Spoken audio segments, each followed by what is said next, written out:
So, I want you to imagine a scenario. You are an isolated, just heavily monitored former head of state. Right. And you're basically living under the watchful eye of your own government's intelligence apparatus. Like you're effectively under house arrest. Okay, setting the scene. Yeah. And then, in the middle of this totally chaotic late-night international military strike, a bomb hits a house in your exact neighborhood. Oh, wow. Yeah. Your own elite bodyguards are killed in the blast. And, the global media immediately starts flashing your name across chyrons all around the world, declaring you dead. Just instant global news. Exactly. But, and this is the crazy part, you aren't dead. You actually had advance warning. Really? Yeah, you used the chaos of the airstrike as, like, a smokescreen. You slip past the security perimeter, vanish into the underground, and then, from some undisclosed location, you send a back-channel message to former U.S. President Donald Trump. I mean, it sounds like a geopolitical thriller, right? Like the kind of script a studio would just reject for being way too unbelievable. But in the really volatile landscape of early 2026, that is the exact reality right now surrounding one of the most polarizing political figures of the 21st century. And that is exactly where we are heading today. Welcome to this deep dive. Glad to be here. So our goal today is to do a really comprehensive investigation into his whole biography, starting from his birth and childhood, tracking his wild political career, and leading right up to the recent reports of his death in the middle of the current Israel-Iran war. Right. The reports of his death, which, as we'll get into, are, well, highly exaggerated. Exactly. We're looking at a man who started as a working-class blacksmith's son, got a PhD in traffic engineering, and somehow transformed into a global provocateur who terrified the West. Yeah, and alienated his own supreme leader in the process. Exactly. And now he operates in the shadowy, totally unpredictable margins of Iranian politics. We are talking about Mahmoud Ahmadinejad, the 6th president of the Islamic Republic of Iran. And to unpack a trajectory that, honestly, defies almost all conventional political logic, we are pulling from a really robust, diverse stack of sources today. Yeah, we got a lot to get through. We do. We're drawing on detailed biographical archives of his early life. We have a highly rigorous working paper from Brandeis University by Professor Nader Habibi. Which is fascinating, by the way. Oh, it completely dissects his rather baffling economic legacy. We are also looking at forensic statistical data from Chatham House, analyzing the infamous 2009 elections, alongside historical accounts of the Green Movement from scholars like Abbas Milani. And, of course, the breaking stuff. Right. As you just alluded to, we are analyzing breaking reports from Spooner Today and other intelligence monitors from right now, April 2026, detailing his alleged escape and his maneuvers during the current regional conflict. Before we even get into the timeline of his life, I think we need to do a quick level set for everyone listening. That's probably a good idea. Because if you don't understand how power actually functions in Iran, the rest of the story is going to sound like complete nonsense. We have to map out the architecture of the Islamic Republic. Yeah, because the word president means something very different there. Right. In most countries, when you say president, you mean the person at the absolute top of the food chain. That is not the case here. That is a crucial distinction. The Islamic Republic has a dual executive system, which was designed intentionally to prevent a secular dictatorship, but functionally, it just created a deeply complex hierarchy. It's like a maze. It really is. Yeah. Think of the Iranian government like a massive corporation. The president of Iran is essentially the chief operating officer. Okay, the COO. Right. They run the day-to-day bureaucracy, they manage the economy, they handle domestic policy, and they are, ostensibly anyway, elected by the public. But the president still has a boss. A very powerful boss. Huh. The supreme leader is the CEO, the chairman of the board, and the ultimate moral authority all rolled into one. So they hold all the real cards? Absolutely. The supreme leader controls the armed forces, the intelligence services, the courts, and state media. And crucially, there was an unelected body called the Guardian Council. Right, the Guardian Council. Who are they exactly? They are 12 clerics and jurists appointed directly or indirectly by the supreme leader. The Guardian Council vets every single candidate who tries to run for president. So they're the bouncers. Exactly. If they don't like you, you don't even get on the ballot. So the system is just totally rigged for absolute top-down control. Yes. The president is supposed to be like a loyal middle manager who takes the heat when the economy is bad, but never actually challenges the authority of the supreme leader. That is the design. The supreme leader, which for the vast majority of our story is Ayatollah Ali Khamenei, wants a compliant, manageable president. A puppet, basically. Yeah, essentially. The irony and the absolute core of today's deep dive is how this rigidly controlled, meticulously vetted system inadvertently engineered its own worst nightmare. It backfired spectacularly. Completely. They handpicked a loyalist who mutated into a populist virus they could no longer contain. So let's figure out how that virus was created. Just do it. Long before he was yelling at the United Nations in a cheap windbreaker, we have to look at the working-class boy from the provinces. Because the origin story here is literally about rebranding. It really is. He wasn't even born with the name Ahmadinejad. No, he wasn't. He was born on October 28, 1956, in a small rural village called Iran. Which is where? It's situated in the Semnan province, which is east of Tehran. And you're right, his birth name was Mahmoud Sabakian. Which carries a very specific socioeconomic weight. It does. Because his father, Ahmad, was a devout Shia Muslim who worked as a grocer, a barber, and a blacksmith. A real working class guy. Exactly. Wow. And the name Sabagian, which is sometimes recorded in the archives as Saborgian, it translates literally to thread painter or dyer of thread. Right. Semnan province was heavily involved in the local carpet industry. To be a thread painter meant you were a laborer. It's a tough job. Yeah. Very. It was an honorable but distinctly humble blue-collar occupation. Your name immediately broadcasted to the rest of Iranian society that you were rural, you were poor, and your family worked with their hands. But in 1960, when Mahmoud is just a toddler, his father makes this really calculated choice. Yeah. The family moves to the capital city, Tehran, looking for better economic prospects. And when they get to the big city, the father legally changes their surname to Ahmadinejad. It's a huge shift. It is. Now, the sources suggest this was mostly to avoid the discrimination that rural migrants faced in the capital. But let's look at the mechanics of this name change, because it is an absolute masterclass in early political branding. The linguistics here are fascinating. They drop the working class occupational surname and adopt something profoundly symbolic. Break it down for us. So Ahmadi stems from the father's name, Ahmad, but is also a recognized title for the Prophet Muhammad, denoting someone who is highly praised or virtuous. Oh, wow. Okay. And Najad translates to race, lineage, or descent. So he literally changed their name from, the carpet thread dyers to the virtuous lineage of the Prophet. Exactly. I mean, I was trying to think of a Western equivalent to this, and it would be like a local politician who grew up as John Smith, legally changing his name to John Liberty Patriot before running for office. That's a great way to put it. It instantly communicates a deep, pious nationalism. And that piety was genuine within the household. It wasn't just a gimmick. Right. The biographical records show his father was deeply religious. There's a documented instance where, after moving to Tehran, the father actually sold their home, bought a smaller, more modest one, and distributed the leftover money to charities feeding the local poor. That's serious commitment. It really is. This wasn't performative for the family. It was a deeply ingrained ethos of working-class solidarity and religious duty. Mahmoud internalized this completely. He internalized it, and he was also exceptionally bright. Yes, very smart. In 1976, he takes the National University Entrance Exam in Iran, and this is a highly competitive, grueling academic gauntlet. It's notoriously difficult. Right. Out of 400,000 students taking the test, he ranks 132nd nationwide. A phenomenal achievement.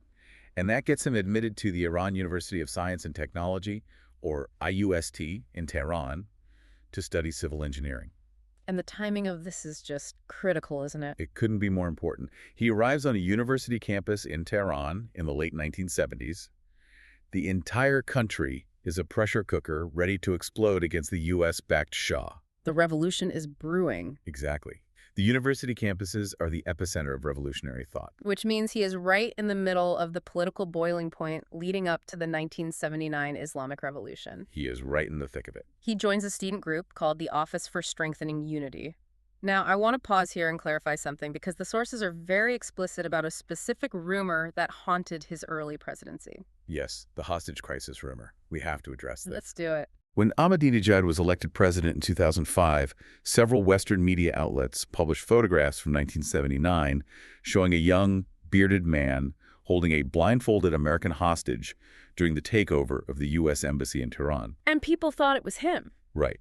The immediate claim was that the man was Ahmadinejad. But looking at the historical record, that is definitively false. It is entirely false. It's one of those historical myths that refuses to die, but we have to be precise. But what's the evidence? Well, multiple investigations were conducted. The CIA looked into it and concluded he was not one of the hostage takers.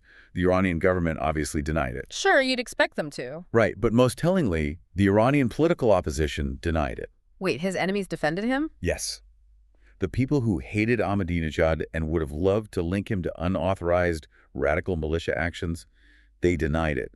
The man in the photograph was actually a different student activist who later died in the Iran-Iraq War. Right. Ahmadinejad was politically active in 1979, but his focus was actually on combating rival student factions. Yes. The Office for Strengthening Unity was primarily designed to prevent students from joining leftist or Marxist militant groups like the Mujahideen Khalq. He was fighting turf wars on campus. He was fighting the internal ideological turf wars, not storming the embassy. But where he actually forges the connections that will define his entire life is a year later, when Saddam Hussein invades Iran. The Iran-Iraq War, which lasted from 1980 to 1988, is the foundational crucible of the modern Iranian state. It's everything. If you want to hold power in the current Islamic Republic, you need a war record. When the invasion happens, Ahmadinejad volunteers. He joins the Islamic Revolutionary Guard Corps, the IRGC. And the IRGC is not the regular army, correct? Explain the difference for us. Right. Iran has a traditional, conventional military tasked with defending the country's borders. Just like any other country. Exactly. But the IRGC was created by Ayatollah Khamenei specifically to defend the ideology of the Islamic Revolution against internal and external threats. So they're ideological enforcers. Precisely. It is a deeply ideological, highly trusted paramilitary force. Ahmadinejad served with them, specifically operating in western Iran in the Kurdistan region, working heavily in intelligence, security operations, and alongside the Basij militia. The Basij being the volunteer paramilitary forces, like the guys who were famous for clearing minefields and participating in massive human wave attacks. Exactly. He was in the trenches organizing these volunteer forces. And the significance of this cannot be overstated. Why is that? Well, when the Supreme Leader Ayatollah Khamenei died in 1989, Ali Khamenei took his place. But Khamenei had a problem. He didn't have the immense religious credentials of his predecessor. Oh, interesting. He wasn't viewed as a grand theological scholar by the elite clerics. So he needs muscle. Yes. Because if the elite clerics look down on you, you need a different constituency to enforce your rule. Precisely. Khamenei began systematically elevating war veterans, specifically from the IRGC and the intelligence services. He promoted these men into government bureaucracies. To build his own loyal base. Exactly. Because these veterans didn't have independent power bases. They weren't wealthy merchants. They weren't elite clerics. They owed their entire political existence, their status, and their paychecks entirely to Ali Khamenei. And Ahmadinejad is the poster child for this new class of loyalists. He really is. After the war, he uses his IRGC network to secure political appointments. Because he's not winning elections at this point, he's being appointed by the higher-ups. He's climbing the bureaucratic ladder. Right. He becomes the governor of the cities of Baku and Koy. He works as an advisor in the Kurdistan province, and by 1993, he is appointed as the governor-general of the newly formed Ardabil province. He essentially becomes a mid-level bureaucratic enforcer for the conservative faction, and he stays in that lane until 1997. What happens in 97? In 1997, there is a political earthquake in Iran. The reformist candidate, Mohammad Khatami, wins the presidency in a massive landslide. Khatami runs on a platform of civil society, rule of law, and relaxing the strict cultural codes. And when a new administration comes in, they clean house. They absolutely sweep the board. The reformists sweep out all the conservative provincial governors, which means Ahmadinejad is suddenly unemployed. He's fired. So he retreats. He goes back to his alma mater, the Iran University of Science and Technology, and he finishes his PhD in traffic and transportation engineering. Which brings us to the early 2000s. Yep. He is a sidelined, deeply conservative, former provincial governor teaching traffic flow theory. By all conventional metrics, his political career is completely over. He is a total nobody on the national stage. So how does a traffic engineer maneuver his way to the presidency? The mechanism of his return was voter apathy. Apathy. Yes. By 2003, the Iranian public had grown deeply disillusioned with the reformists. President Khatami had promised massive changes, but the hardline establishment, the Guardian Council, the judiciary, the Supreme Leader, had blocked almost all of his reforms. So people felt like voting didn't matter. Exactly. The public felt voting was useless. So in the 2003 municipal elections, progressive and moderate voters simply stayed home. turnout plummeted. And when voter turnout is low, the most highly organized, highly motivated extremes usually win. Exactly. A deeply conservative political coalition called the Alliance of Builders of Islamic Iran, known as the Bodyguards, mobilized their base. Which is who? The war veterans, the Bassis militia, the conservative working class, they completely swept the Tehran city council elections. Now, they controlled the capital city, and they needed to appoint a mayor. They chose Mahmoud Ahmadinejad. So he's mayor of Tehran from 2003 to 2005. And looking at the sources, his time as mayor is the exact blueprint for his presidency. It really is a preview of everything to come. It's a fascinating dual strategy. On one hand, he leans heavily into the culture war. The reformists had relaxed a lot of the strict Islamic rules in Tehran, and Ahmadinejad immediately slams on the brakes. He was incredibly visible about it. He shut down Western-style fast food restaurants. He mandated that male municipal employees had to wear long sleeves and grow beards. Seriously, beards were mandated. Yes. He enforced strict gender segregation in city buildings, literally designating separate elevators for men and women. He even proposed burying the bodies of unknown martyrs from the Iran-Iraq War in major public squares around Tehran. Why? To constantly remind the public of the culture of martyrdom. If he had stopped there, he would have just been a standard, rigid hardliner. But the second part of his strategy was brilliant, purely populist retail politics. This is where he differentiates himself. He combined the morality policing with hyper-visible charity. He established programs to hand out free soup to the urban poor. He created funds offering no-interest marriage loans to young couples who couldn't afford to start families in a struggling economy. And didn't he use his PhD too? He did. Utilizing his PhD, he went to war with Tehran's infamous traffic. He was constantly seen in public, directing road repairs, wearing a cheap windbreaker, talking to sanitation workers. He cultivated this image of the ultimate working class hero, the guy who will force you to pray, but who will also fix the potholes and make sure you have dinner. That's the brand. And that specific brand launches him right into the 2005 presidential election. The 2005 election is a watershed moment in Iranian history. Ahmadinejad enters the race as an absolute laughable underdog. The heavy favorite was Akbar Hashemi Rafsanjani. We really have to contrast these two figures because it perfectly explains Ahmadinejad's victory. Yes, the contrast is stark. Rafsanjani is a political titan. He's one of the founding fathers of the Islamic Republic. He had already served as president for 2 terms in the 1990s. He's a heavyweight. Right. He is incredibly wealthy. His family is deeply entrenched in the lucrative pistachio trade and the oil sector, and he is intimately connected to the elite merchant class, the Bazaris. Rafsanjani was the ultimate insider. He was pragmatic, he favored economic privatization, and he was completely out of touch with the devastating economic reality of the rural and urban poor. So Ahmadinejad turns the election into a referendum on class and corruption. He frames it as the modest, pious street sweeper against the corrupt Rolex-wearing oligarch. The optics were incredibly sharp. Yeah, talk about the optics. Well, Rafsanjani lived in a sprawling mansion in northern Tehran. Ahmadinejad stayed in his modest, working-class home in the Narmak neighborhood. His campaign leaked stories that he brought his own lunch to the mayor's office in a plastic container so he wouldn't waste city funds on meals. That's such a brilliant political move. But while the optics were brilliant, working-class resentment alone doesn't secure an Iranian presidency. You need the institutional machinery. Right. And this is where the Supreme Leader comes in. Ayatollah Khamenei publicly claimed he was neutral in the election. But behind the scenes, the signals were sent. Khamenei hated Rafsanjani, didn't he? He really did. Rafsanjani was too independent, too wealthy, and too powerful.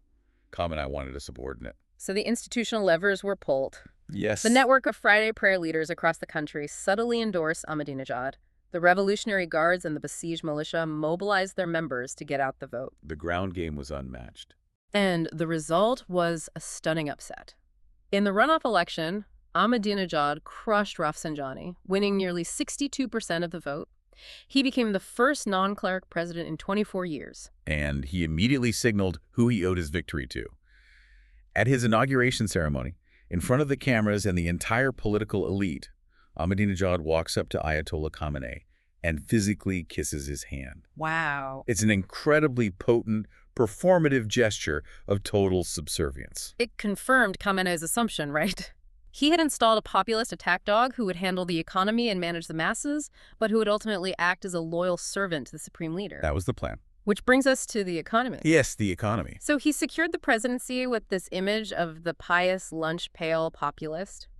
But campaigning on economic anxiety is very different from managing the macroeconomy of an entire nation of 70 million people. Very different. Especially when you decide to throw out every established textbook on how an economy functions. To really grasp the economic chaos of his presidency, we have to rely heavily on that working paper from Brandeis University by Professor Nader Habibi.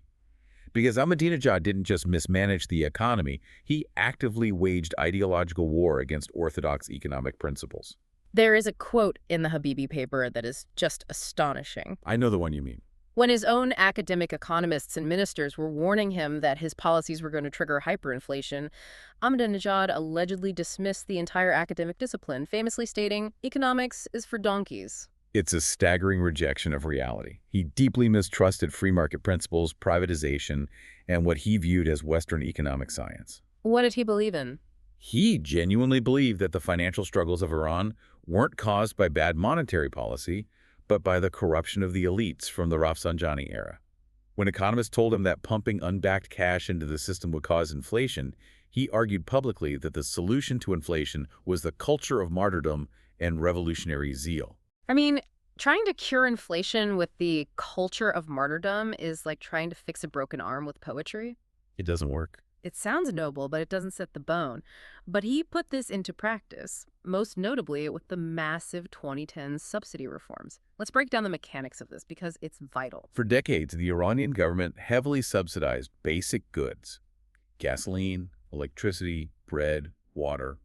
This meant prices were artificially kept incredibly low for consumers, but it cost the government billions of dollars a year to maintain. It was a huge drain. It was a massive drain on the national budget. Many orthodox economists actually agreed with Ahmadinejad that these price controls needed to be removed to make the economy more efficient. Right, but it's the way he removed them that caused the disaster. Exactly. A normal government might phase them out slowly or redirect the savings into building infrastructure or paying down national debt. Ahmadinejad decided to rip the Band-Aid off, let prices skyrocket to market rates, and then literally just hand out cash directly to the citizens to compensate them. He created a system where tens of millions of Iranians suddenly received monthly direct cash deposits into their bank accounts from the government. People must have loved that. From a purely populist standpoint, it was brilliant. The poorest families in rural villages suddenly had guaranteed cash income they had never seen before. He bought their absolute loyalty. But macroeconomically, it was a time bomb. Oh, absolutely. When you suddenly dump billions of dollars of liquid cash into a consumer market that isn't producing any new goods, you get massive runaway inflation. The price of basic necessities exploded. And this leads to the most baffling paradox of his entire presidency, which the Brandeis paper highlights perfectly. The oil boom. Ahmadinejad was arguably the luckiest president in Iranian history in terms of global commodity prices. The timing was perfect for him. During his tenure, the price of crude oil skyrocketed globally. Iran experienced the highest oil revenues it had ever seen since the 1979 revolution. We are talking about an estimated $275 billion flowing directly into the state treasury. Wait, you have $250 billion in unexpected oil revenue? You should be building a sovereign wealth fund that rivals Norway. You'd think so. But the sources show that despite this massive influx of cash, Ahmadinejad's government ran the highest budget deficits in the history of the republic. How is it mechanically possible to make $275 billion and end up broke? Because he treated the national treasury like a localized personal campaign slush fund. Previous Iranian administrations had actually anticipated the volatility of oil markets. They created something called the Oil Stabilization Fund. So there was a rainy day fund. Yes. The idea was simple. When oil prices are high, you save the excess money. When prices drop, you use the savings to stabilize the budget. But Ahmadinejad raided the fund. He decimated it. He used the Oil Stabilization Fund to finance thousands of rapid, highly visible, but often economically useless provincial development projects. He had a travel schedule that was frankly insane. He visited a different Iranian province every 23 days. Right. He would fly into a rural province, hold a massive stadium rally, and literally hand out government funds directly to local leaders for a new road or a clinic or a local factory. To handing out cash. It was retail politics on a national scale, fueled by an oil boom.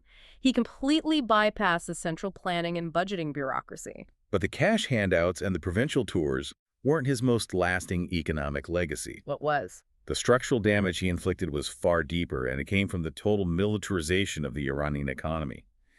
He systematically handed the nation's wealth over to his old war buddies in the Revolutionary Guards. Let's explore how that actually works. Because when we say the military took over the economy, people might picture soldiers standing inside a bank. Right, it's not like that. It's far more corporate than that, isn't it? Absolutely. The IRGC has a massive engineering and construction wing called Qatam al-Anbiya. Originally, this was created after the Iran-Iraq War to help rebuild the country's shattered infrastructure using military engineering resources. Makes sense. But under Ahmadinejad, Qatam al-Anbiya mutated into a colossal, multi-billion-dollar corporate monopoly. And he feeds them through no-bid contracts. Exactly. The government would want to build a massive new hydroelectric dam or a new highway system or a natural gas refinery. Normally, you would hold a public bidding process where private engineering firms compete. Ahmadinejad bypassed the civilian sector entirely and just awarded these massive contracts directly to Qatam al-Anbiya. And his foreign policy accelerated this. As he provoked the West, which we will get to in a moment, the international community started slapping harsh economic sanctions on Iran. Which changed everything. Massive foreign corporations like Total or Shell, who had the technical expertise to extract Iranian oil and gas, fled the country to avoid American penalties. Leaving a massive vacuum in the energy sector. And who steps into that vacuum? Qatam al-Anbiya and other IRGC-affiliated shell companies? They just took over. Ahmadinejad facilitated the transfer of state-owned telecommunication companies, banking sectors, and shipping lines into the hands of the military. He fundamentally destroyed the independent civilian private sector in Iran, deeply embedding the IRGC into every facet of the economy. They went from being a military force to being the largest corporate conglomerate in the nation. So domestically, he is systematically dismantling orthodox economics, buying off the rural poor with cash, and handing the keys of the country to the military. Yes. But at the exact same time he is doing this, he is making himself an infamous household name across the globe. He decides to become the ultimate geopolitical provocateur. And before we dive into this era, it is imperative that we establish a clear parameter for this discussion. Absolutely, let's do that. The sources detail a relentless, highly calculated campaign of geopolitical provocation that includes deeply anti-Semitic rhetoric, aggressive threats against Israel, and explicit Holocaust denial. We are examining these statements purely analytically as factual elements of the source text to understand the strategic, geopolitical weaponization of his rhetoric. We are obviously not endorsing or validating any of these viewpoints. Right, we're analyzing the mechanics of his provocation. And the first pillar of that strategy was his absolute defiance on the nuclear issue. He completely changed the approach. Previous Iranian presidents, like Khatami, tried to play a nuanced diplomatic game with the West. They wanted to ease tensions and lift sanctions. Ahmadinejad came in and essentially flipped the diplomatic table over. The West was deeply concerned that Iran's civilian nuclear energy program was a cover for developing a nuclear weapon. The UN Security Council drew up resolutions demanding that Iran halt uranium enrichment. And how did he respond? Ahmadinejad's response was complete theatrical defiance. He publicly announced to the world that Iran had successfully installed and was operating 3,000 centrifuges. Which is the exact technology needed to enrich uranium to weapons-grade levels. Right. And he goes to the UN General Assembly and bluntly declares that the nuclear issue is closed. Just like that. He refuses to negotiate, he brushes off the sanctions as the desperate actions of bullying powers, and he boasts that the Iranian economy and military are entirely self-sufficient. He completely rejects the premise that the United States or Europe has any right to dictate Iran's scientific or military development. But where he truly sent shockwaves through the international community was his rhetoric regarding Israel and the Holocaust. Yes, this was unprecedented.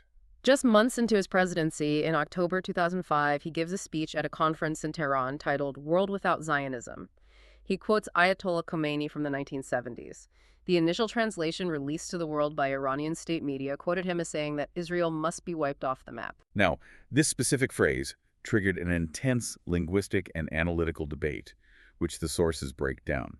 Specialists in the Persian language, like Juan Cole, pointed out that the original Farsi idiom didn't literally translate to wiped off the map. Okay, so what was the accurate translation? The more accurate translation was that the regime occupying Jerusalem must vanish from the page of time. Meaning he was predicting a political collapse.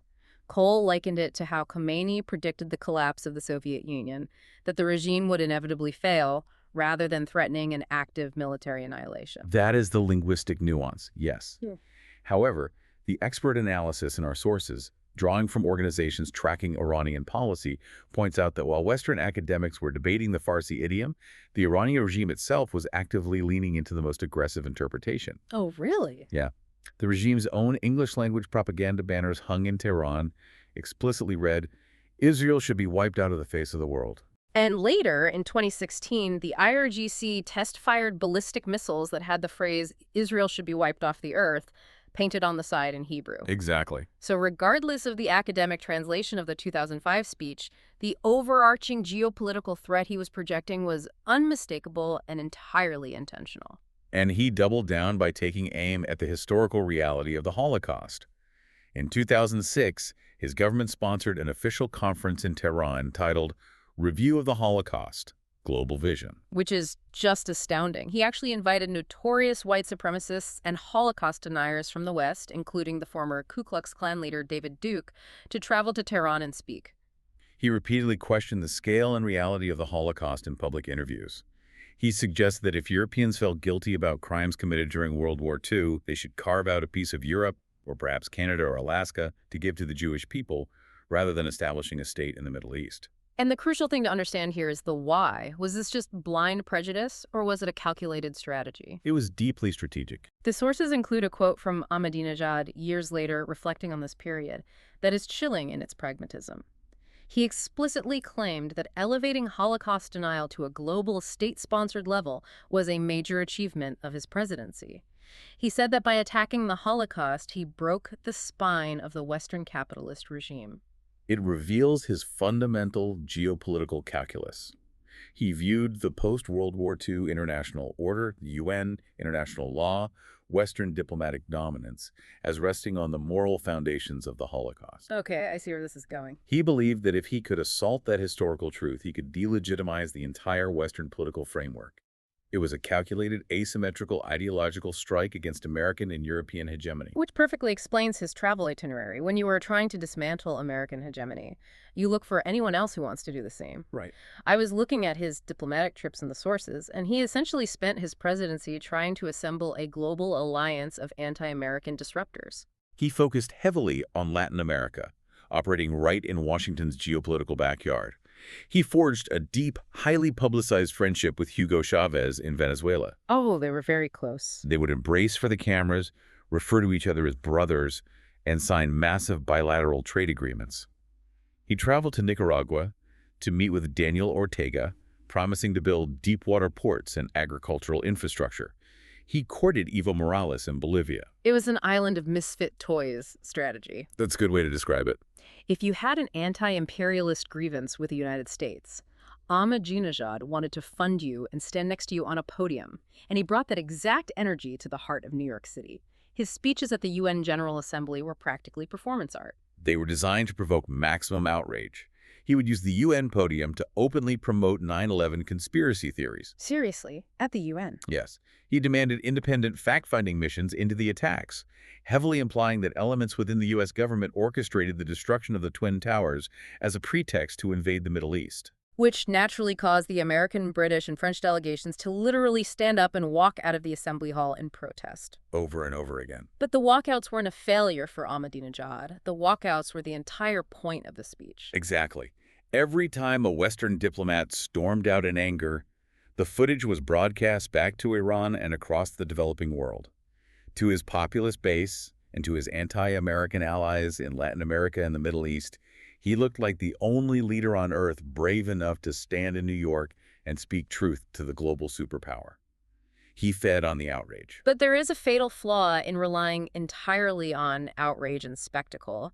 Eventually, the circus gets old, especially when the tent is collapsing. And it was collapsing. By 2009, his aggressive foreign policy had resulted in crippling international sanctions. Combined with the hyperinflation caused by his cash handouts, the Iranian middle class was financially suffocating. The reformists, the students, the urban professionals, they had had enough. They were ready for change. And this brings us to the most dangerous moment in the history of the Islamic Republic. The 2009 presidential election. Ahmadinejad is running for a second term. The reformist faction, having learned their lesson from the 2003 boycotts, rallies behind a single powerful candidate, Mir Hossein Mousavi. Who was he? Mousavi was a respected political veteran who had served as prime minister during the Iran-Iraq War. And Mousavi runs an incredible modern campaign. He taps into the deep well of frustration in the cities. He mobilizes the youth, he mobilizes women, he mobilizes the educated middle class. The energy was massive. His supporters adopt the color green, and suddenly the streets of Tehran are flooded with young people wearing green sashes and wristbands. There is a palpable electric feeling that they are actually going to vote Ahmadinejad out of office. The polling stations were packed. The turnout was massive. But shortly after the polls closed, the Ministry of Interior, which was controlled by Ahmadinejad's loyalists, announced the results. They didn't just claim Ahmadinejad won, they claimed he won in a staggering landslide, securing 62.6% of the vote across the board. And immediately, the Iranian public knew something was fundamentally wrong. The numbers simply defied reality. To understand the scale of the fraud, we have to look at the statistical analysis conducted by Chatham House.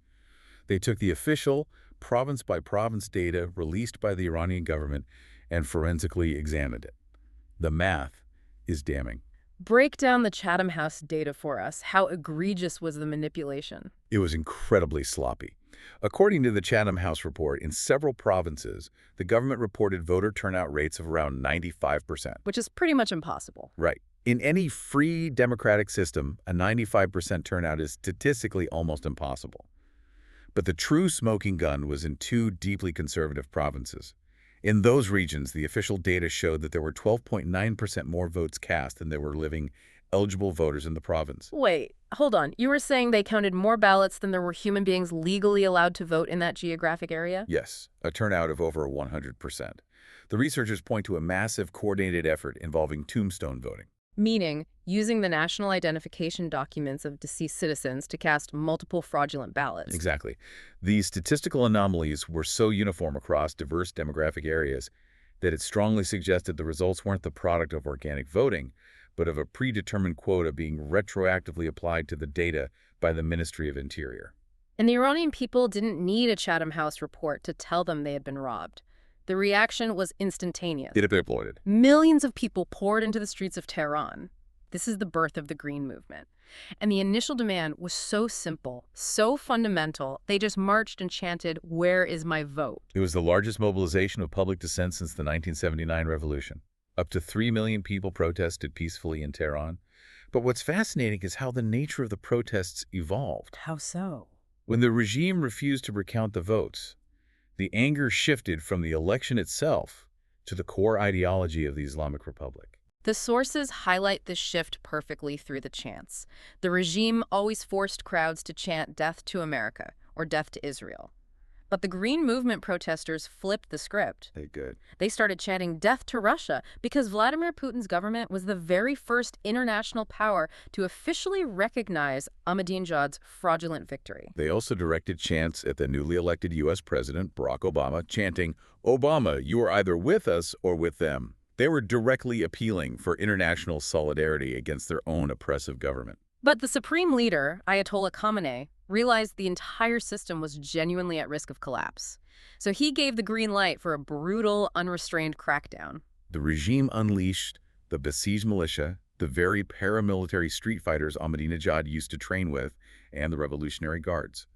The violence was staggering. They used batons, tear gas, and eventually live ammunition and snipers against unarmed crowds. The brutality was broadcast globally because of citizen journalism. Yes, the phones were recording everything. The defining tragedy of the movement was the death of a 26-year-old woman named Nida Aga Sultan.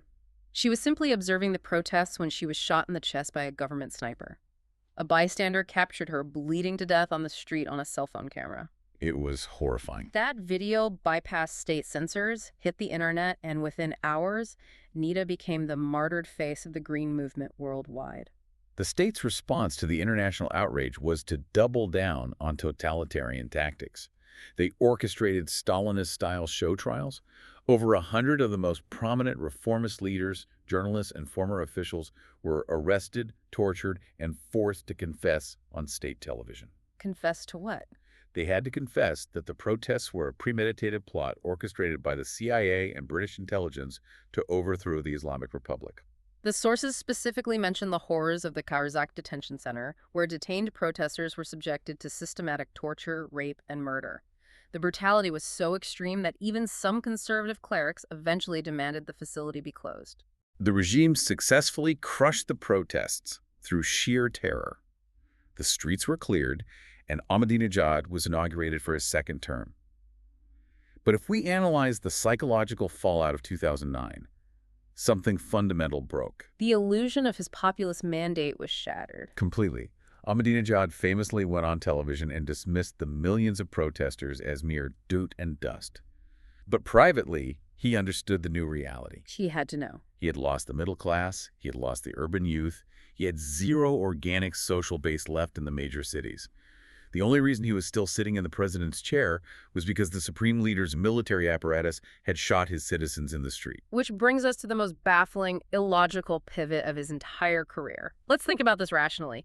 You are a president who is entirely despised by half the country. Right? The only thing keeping you out of prison or exile is the absolute backing of the Supreme Leader. You owe him your political life.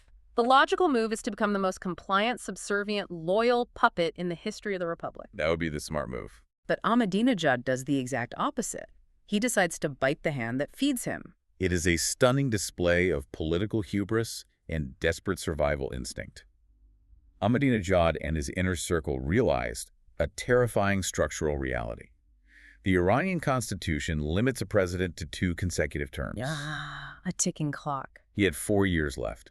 Because he was so deeply hated by the reformists and now completely dependent on the hardline clerics, his faction had no independent path to maintain power after 2013.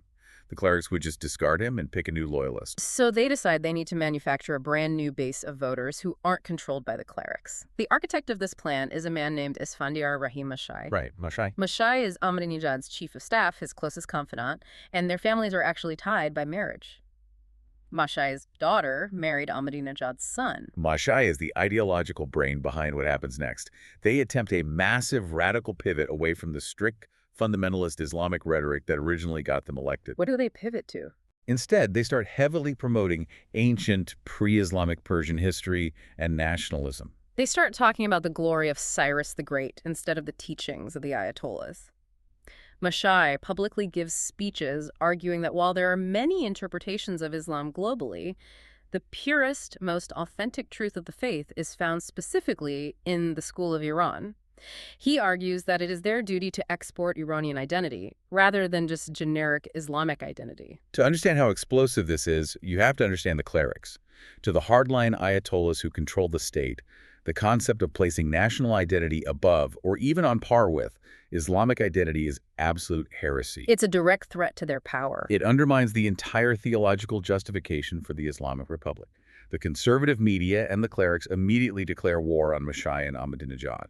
They brand their faction the deviant current. And they don't just accuse them of having bad political ideas, they accuse them of literal sorcery. Yeah, this part is wild. The sources document that several close allies of Ahmadinejad and Mashai were arrested by the intelligence services on charges of being magicians, practicing witchcraft, and invoking, supernatural spirits to manipulate the president's mind and influence state policy. It sounds like magical realism, but it was a deadly serious factional purge. The clerics were using theological crimes to dismantle Ahmadinejad's network. But I have to ask, why on earth would Ahmadinejad commit to this pivot? It seems like political suicide to embrace ancient Persian nationalism and alienate the very clerics who own the military protecting you. The political analysis suggests he was trying to execute the Putin-Medvedev strategy. Ah, the swap. Exactly. In Russia, Vladimir Putin hit his term limit, so he swapped places with his ally Dmitry Medvedev for a term, then took the presidency back. Ahmadinejad wanted to do the exact same thing with Mashai. He wanted Mashai to run for president in 2013. To win, they knew they needed the votes of the secular nationalist middle class who despised the clerics. The very same middle class he just ordered the military to crush during the Green Movement. It's wild. It's an incredibly flawed, almost delusional political calculation. And this tension finally boils over into a direct public confrontation with the Supreme Leader in April 2011. The breaking point was over control of the Ministry of Intelligence. Ahmadinejad realized that the intelligence services were loyal to Khamenei, not to him, and they were actively arresting his allies. So, asserting his authority as president, Ahmadinejad fires his intelligence minister, Haider Mosleh. But the Supreme Leader, Ayatollah Khamenei, who is the ultimate authority, immediately writes a public letter reinstating Mosleh. Khamenei effectively tells Ahmadinejad, no, the intelligence apparatus belongs to me. He stays. In the history of the Islamic Republic, when the Supreme Leader issues a direct public order, the president backs down immediately.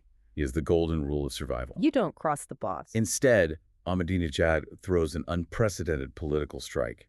He engages in an 11-day boycott of his own government. He refuses to go to the office. He refuses to attend cabinet meetings. He just stays home in an act of open, petulant defiance. He's trying to call Khamenei's bluff. He's betting that the Supreme Leader won't risk the embarrassment of firing a president. But Khamenei doesn't blink. He just ignores the tantrum. It's worse than ignoring him. Khamenei quietly authorizes the parliament to go on the offensive. The conservative-dominated parliament publicly threatens to impeach Ahmadinejad. They summon him to the parliament floor for a formal questioning session. Had that ever happened before? No, which was the very first time in the history of the Republic that a sitting president was summoned to answer for his actions.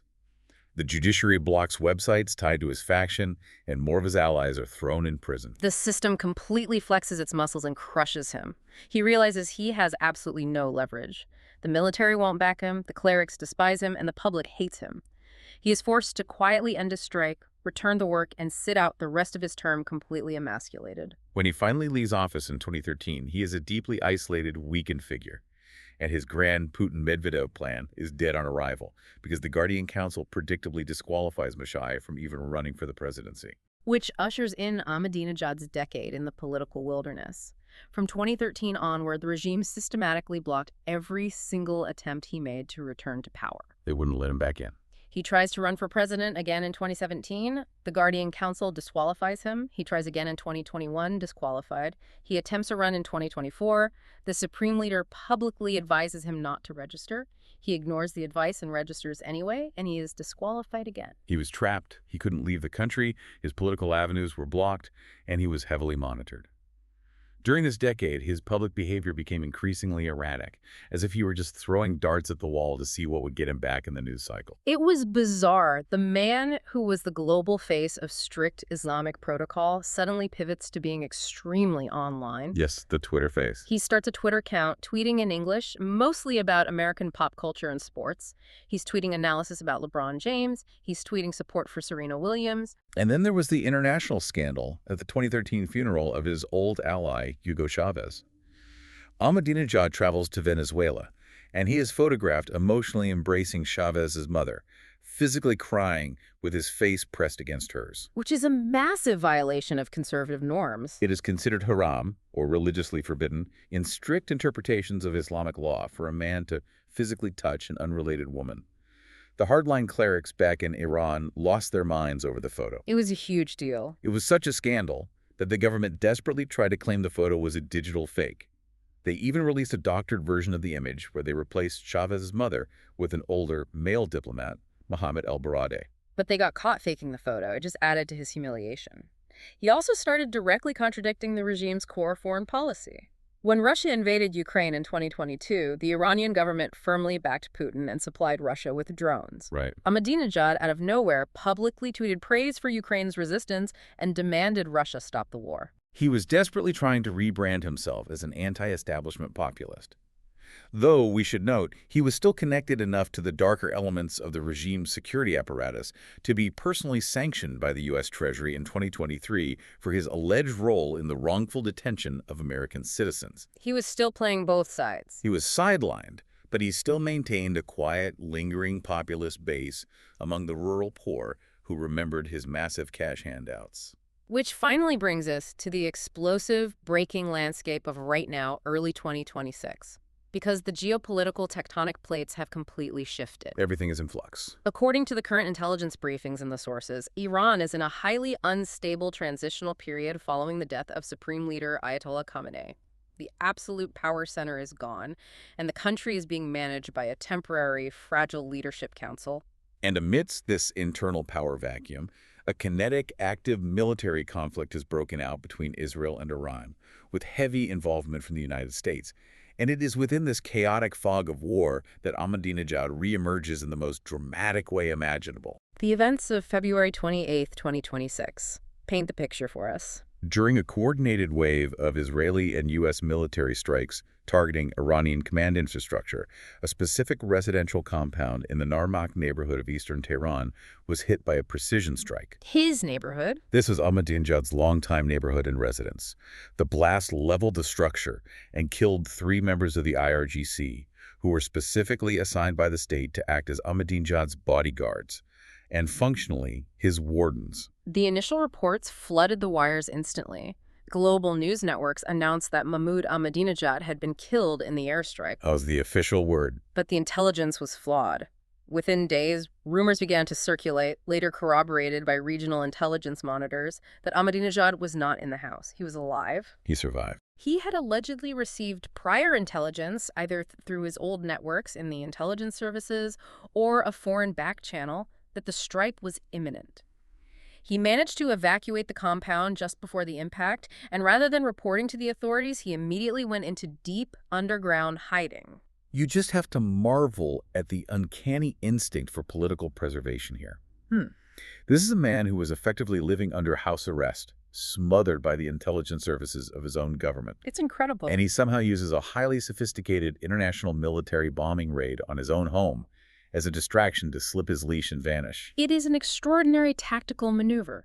He used the chaos of war to escape the regime's control, but it is what he allegedly did next from the shadows that completely scrambles the geopolitical chessboard. Yeah, this is the craziest part. According to a detailed report from Spooner Today on March 13, 2026, operating from an undisclosed location, Ahmadinejad reached out to establish back-channel communications with former U.S. President Donald Trump. Let's just pause and absorb the sheer absurdity of that sentence. I know, it's hard to process. The man who hosted Holocaust denial conferences, who told the UN that 9/11 was an inside job, who built his entire political brand on being the ultimate anti-American provocateur, is secretly messaging Donald Trump from a bunker. How does that make any strategic sense? Because Ahmadinejad understands power vacuums, and he understands chaos. Think about the players currently on the board. Right. Khamenei is gone. Khamenei is dead. The ruling clerical establishment is fracturing under the pressure of military strikes. Ahmadinejad knows he still possesses a potent populist appeal among the lower classes who feel completely abandoned by the current leadership council. He's realizing he is the ultimate wild card. Exactly. He is positioning himself for whatever comes next. If the current regime crumbles, or if there's a negotiated settlement to end the war, there will be a scramble for power. He wants a seat at the table. By reaching out to Trump, he isn't necessarily trying to become an American ally. He is signaling to the international community that he is an independent actor, operating entirely outside the control of the clerics, who commands a populist base, and who might be willing to cut a transactional deal. The Spooner Today analysis makes a really profound point here. It warns against dismissing him as a faded relic of the 2000s. In a severely destabilized Iran, a populist who knows exactly how to manipulate mass resentment and who is no longer bound by the rigid rules of the Guardian Council is incredibly dangerous. Absolutely. He is positioning himself as either a potential transitional negotiator or a populist disruptor who can mobilize the streets if the regime collapses. He is leveraging his past infamy to guarantee his future relevance. It is a dizzying, unbelievable journey. We started with a working-class thread painter's son from the provinces. We watched him legally rebrand himself, become a traffic engineer, and then a populist mayor handing out soup. A total chameleon. We saw him mutate into a Holocaust-denying global provocateur who used an unprecedented oil boom to hand the Iranian economy over to a military conglomerate. And then the fallout. We watched him crush millions of protesters in the streets, only to immediately turn around and try to destroy the very supreme leader who protected him. And now, in 2026, he is a rogue agent, surviving airstrikes and messaging U.S. presidents from the shadows. His entire life perfectly illustrates the ultimate danger of populist rhetoric. Leaders who rise by claiming to be the singular, pure voice of the working class almost inevitably end up relying on sheer military force to stay in power when the public turns against them. It's a pattern. And eventually, their hubris compels them to turn on the very establishment that manufactured them in the first place. It raises such a fascinating question about authoritarian systems. The Islamic Republic was designed to be rigidly controlled. It utilizes the Guardian Council to meticulously vet every candidate, to ensure complete ideological purity, and to control all the political variables. Which brings us to an important question, and it's a provocative thought to leave you with today. You might be wondering, did the Islamic Republic's obsessive need to control everything ironically engineer its own ultimate unpredictable virus? That's the real question. If a man who is handpicked, vetted, and violently protected by the Supreme Leader could mutate into an uncontrollable rogue actor, a man currently operating completely outside the regime's grasp, secretly negotiating with foreign powers from an undisclosed location, what does that mean for the illusion of control in authoritarian states globally? Can you ever truly control the political monster you build in the lab? The regime thought they were executing a clean, predictable formula. They thought they were installing a loyal mid-level manager. Instead, they dove into the volatile, murky waters of populist resentment, and what crawled out is something they can no longer measure, predict, or contain. You really can't look away from it. Thank you for joining us on this deep dive. Keep questioning the narratives, keep looking closely at the systems of power, and we will see you next time.